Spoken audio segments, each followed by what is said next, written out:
Kalau sepak bola adalah drama, maka Timnas Indonesia adalah sinetron prime time yang episodenya nggak pernah habis.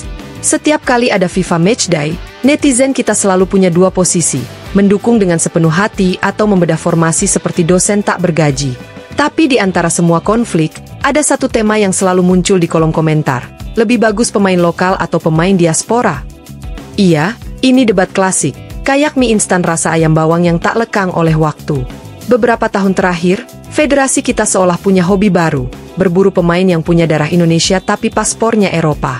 Ada yang main di Belanda, Belgia, sampai Italia. Kadang, main di divisi 2 pun udah dianggap seperti datang dari langit. Nama-nama seperti Jordi Amat, Elkan Bagot, Ivar Jenner, Rafael Struijk, dan Jay Itzes jadi semacam barang impor premium. Mereka tampil dengan gaya rambut rapi, passing rapi, dan pas wawancara pun logatnya udah lebih banyak "yeah" daripada "iya". Publik pun terbelah. Ada yang bilang, wah, akhirnya timnas kita naik level. Tapi ada juga yang nyeletuk, lah, masa kita harus impor juga buat semangat nasionalisme? Di sisi lain, pemain lokal yang berjuang di Liga 1 mulai merasa seperti anak kos yang kalah pamor dari anak Jakarta Selatan. Main di Eropa dikit aja langsung dipanggil timnas, padahal gue tiap minggu lawan Bayangkara juga ngos-ngosan, kata seorang pemain lokal, imajiner, tapi curhatnya terasa nyata. Memang, pemain lokal punya semangat luar biasa. Mereka lahir dari panasnya lapangan di Bekasi, kerasnya rumput di Sleman, dan aroma sate usai latihan sore.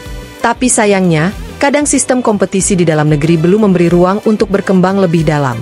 Ketika pelatih asing datang dan lihat pemain diaspora yang udah biasa main di Eropa, mereka cenderung berpikir, kalau yang ini udah ngerti taktik, positioningnya bagus, tinggal dimasukkan ke formasi.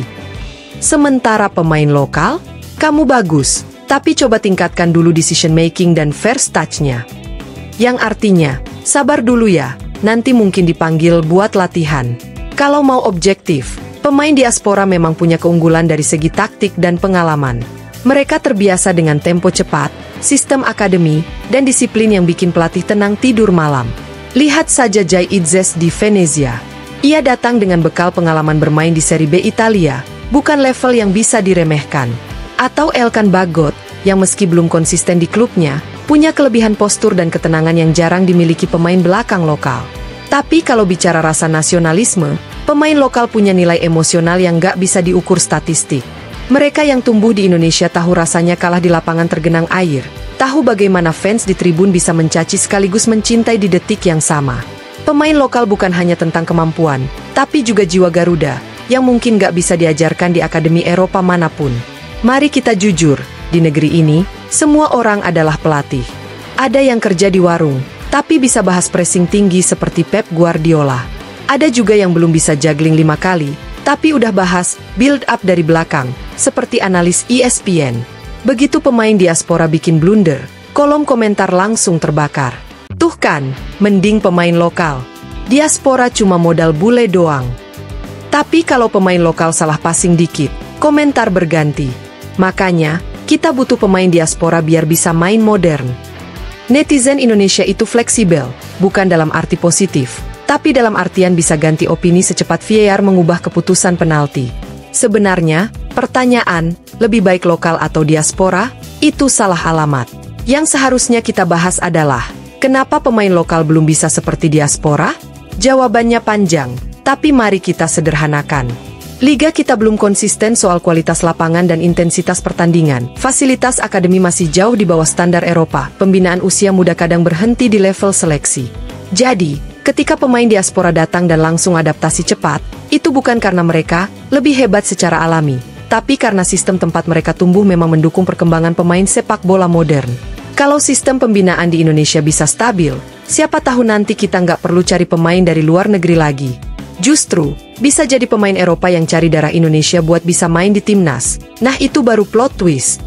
Andai sepak bola bisa bicara, mungkin dia akan bilang, "Bro, ini bukan soal siapa lebih baik, tapi siapa bisa main bareng." Pemain diaspora dan lokal seharusnya bukan musuh, tapi pelengkap. Diaspora bisa membawa disiplin dan wawasan baru, sementara pemain lokal membawa semangat, gairah, dan rasa memiliki yang kuat. Bayangkan duet gelandang, satu dari Belanda, satu dari Bandung. Yang satu mengatur ritme seperti orkestra, yang satu menekan lawan tanpa lelah. Itu kombinasi sempurna, bukan pertarungan ego, tapi harmoni merah putih. Pada akhirnya, Timnas Indonesia bukan tentang siapa yang lahir di mana, tapi siapa yang mau berjuang untuk Garuda di dada.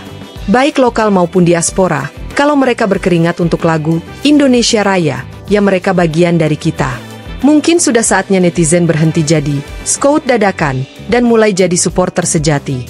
Karena pemain lokal butuh dukungan, dan pemain diaspora butuh penerimaan.